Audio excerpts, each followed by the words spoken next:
The allegations are alarming. Tens of thousands of taxpayer dollars from Richland and Kershaw counties used to fund personal expenses like airfare, vacations, medical expenses, and parties. It's what an audit of the Fifth Circuit Solicitor's Office revealed in August, after months of allegations of misuse of funds. Now, suspended Fifth Circuit Solicitor Dan Johnson and his former Director of Communications, Nicole Holland, are facing state and federal charges for their alleged actions. Do you feel like you owe taxpayers an explanation? I'm not guilty of these charges. Thank you. That's all I have to say. I appreciate it.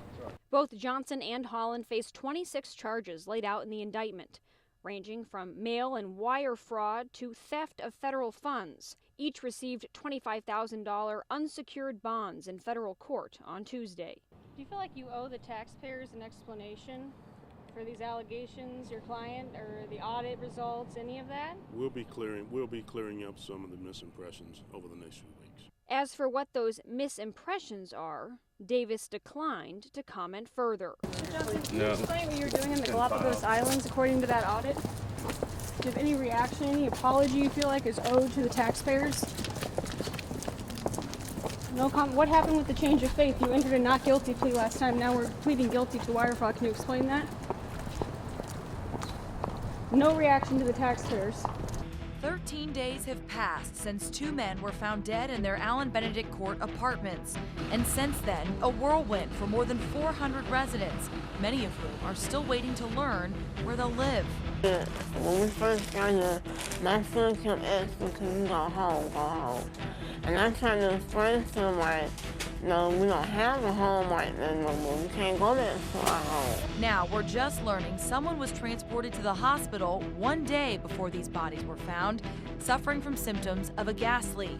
Cyanide, carbon monoxide, and more found in mass concentration coming from one apartment. Nearly 2 weeks later, questions still remain. It's been 2 weeks, and you're saying none of you have discussed this together as a board. Why? I guess why is that? What do you want me to say? WIS continues to dig for answers. Now, for the last several days, we've been working to get answers from the Columbia Housing Authority, and to no avail.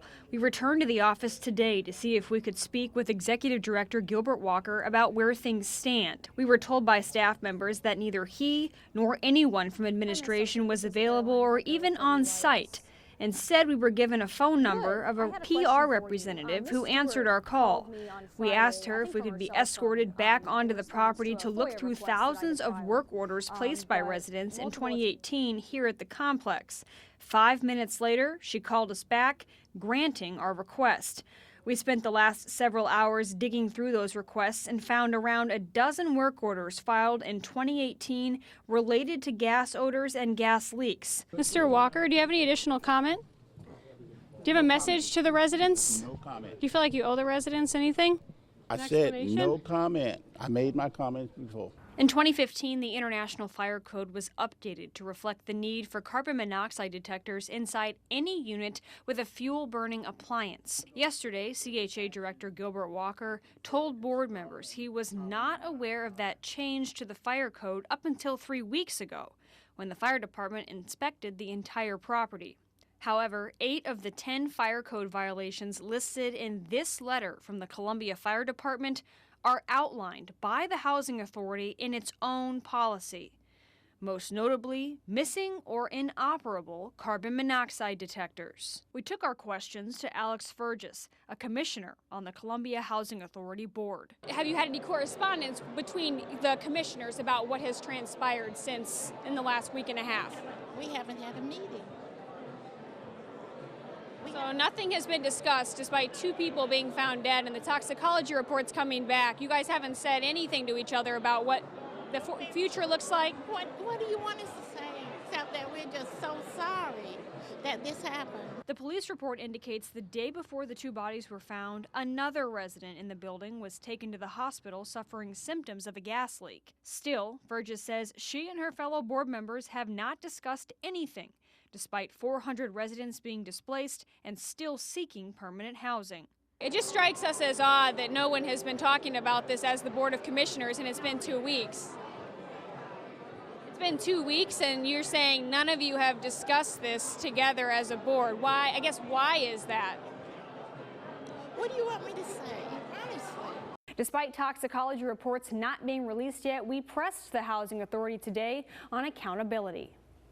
In terms of accountability, that's of course the Columbia Housing Authority board. Are they going to accept that accountability if that's what the findings determine? I mean, everyone wants to be hands off. Everyone's trying to distance themselves from this. Where does the accountability lie here? The accountability would certainly lie with the board, and I have every confidence that they'll review all the facts. A reason why the Columbia Housing Authority doesn't have an agreement with the Columbia Fire Department to allow them to come in annually and do their own inspections? I don't know. I do think that would be a very good issue to be placed in before the Housing Authority Board. Residents have told us they complained about natural gas issues to the Housing Authority for as long as they could remember.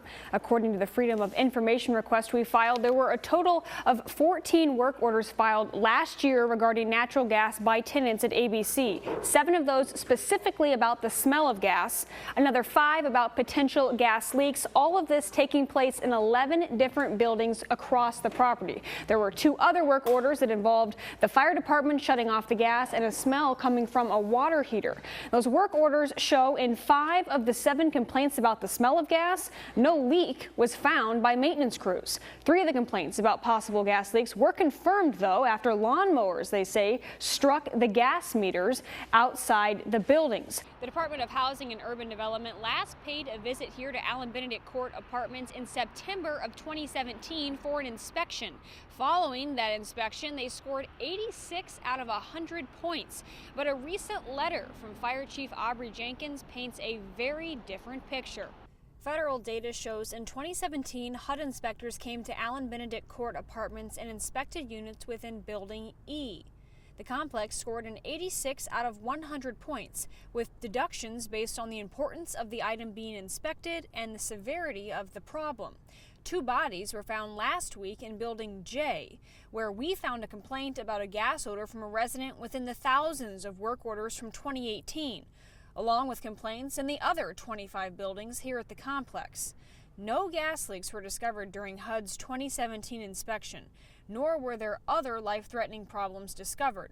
However, when we went through the work orders placed by residents last year, we found evidence of crumbling infrastructure within the complex. Everything from broken appliances to no heat or hot water to minor flooding. In all, there are 18 risks and violations outlined by the fire department during its inspection of all 26 buildings here on the property. A few that stick out: a presence of natural gas, which is unsafe and a severe risk for the community and the occupants. Carbon monoxide detected in several units, which is severe and lethal. It also recommends all occupancies should be equipped with carbon monoxide detectors. Further down in the letter, Chief Jenkins summarizes the findings and says in part, the most significant violations were the presence in all 26 buildings of gas and carbon monoxide, which shall be abated by a third party. Fire crews also found infestations of cockroaches and bed bugs in some of these units, and a lot of units had stoves that weren't working, some even leaking gas. The complex itself remains a ghost town as its residents are scattered all across Columbia with really no timetable on whether they'll even be able to return here to their homes. In Columbia, Caroline Hecker, WIS News 10.